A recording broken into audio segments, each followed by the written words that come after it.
Hi again, class. So this tutorial is going to focus on how to correctly paraphrase and quote and how to avoid plagiarism. Um, so all of you guys will be looking at source material.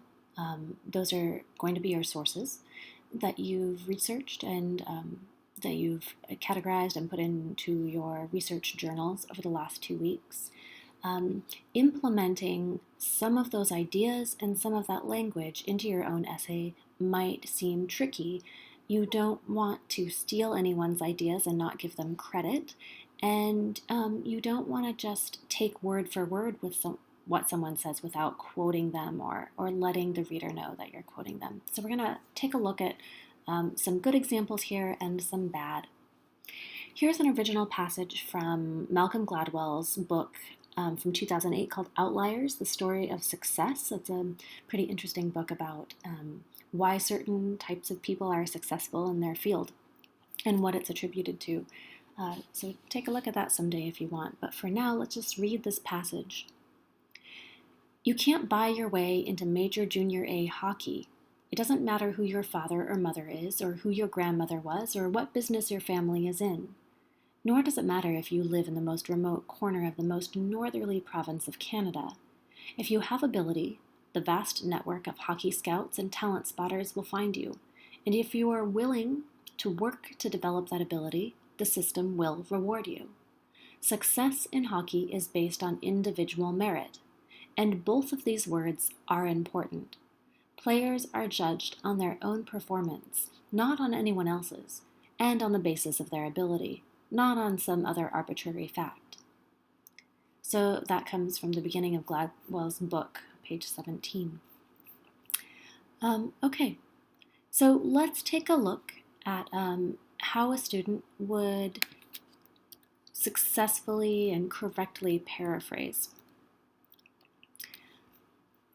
To use these ideas in an essay, use a paraphrase by putting the ideas into your own words, or a direct quotation, which is verbatim.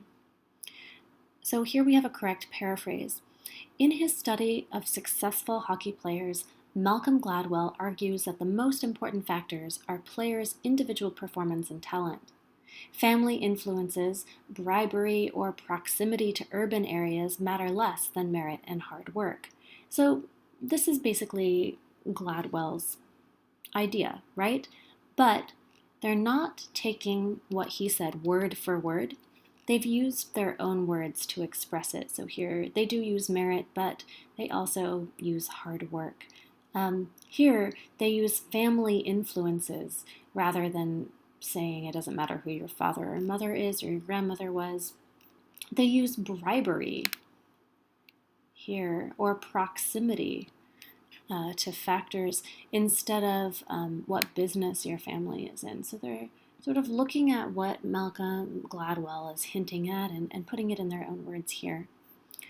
Let's take a look at a correct quotation. Come back. Okay. So according to Malcolm Gladwell, the most important factors in determining success in hockey are individual performance and talent. Players are judged on the basis of their ability, not on some other arbitrary fact. So notice here that they have a mix of paraphrase and quote together, and that's usually how quotes will work. You're probably going to want to preface the quote by paraphrasing the person's idea, and that's what the student does here correctly. They introduce who says it by saying, according to Malcolm Gladwell, and they introduce the idea, the most important factors in determining success in hockey are individual performance and talent. And that's what Malcolm Gladwell said.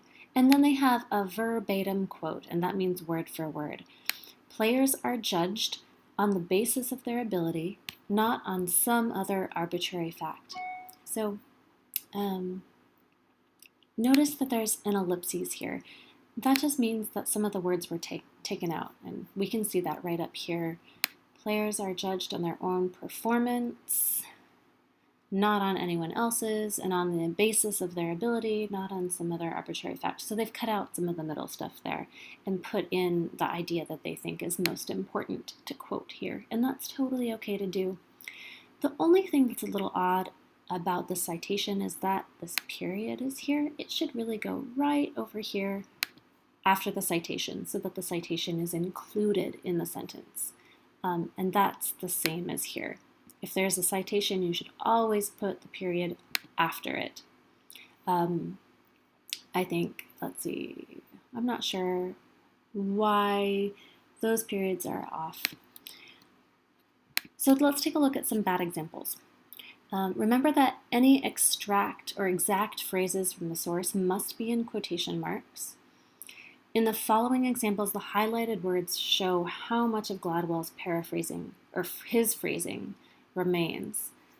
Since these phrases are not quoted, these passages are considered plagiarism. So here we have, I agree with Malcolm Gladwell's opinion that you can't buy your way into junior hockey. It doesn't matter who your mother and father are or who your grandfather was. It doesn't even matter if you live way up north where no one will find you. If you can play well enough, all the hockey scouts and talent people will find you. If you want to develop your ability, the system will reward you for it. Success in hockey is based on individual merit, not on any other arbitrary fact. So, as you can see, there's a lot of verbatim going on here, a lot of word for word, and it's considered stealing. It's really important that you don't get into the habit of doing that. And one of the ways to avoid that is to not be typing and reading your source at the same time, right? As you're reading your source, you probably want to take notes and take them in shorthand or just take them as little phrases at a time instead of whole sentences. And that will help you formulate the sentence in your own words. There's also no citation whatsoever at the end here, so it doesn't attribute any of these ideas to Malcolm Gladwell except for right here when it says, I agree with Malcolm Gladwell's opinion, but the way that the student says, I agree with his opinion, makes it seem like this is all the student's idea and that they're extrapolating on Malcolm Gladwell's opinion, when that's not the case. They're really just taking exactly what he said for the most part. Okay, and lastly, let's look at this one. If you have the ability to play hockey, the vast network of hockey scouts and talent spotters will find you. And if you are willing to work to develop that ability, you will succeed. Players are judged on their own performance, not on anyone else's, and on the basis of their ability, not on some other arbitrary fact.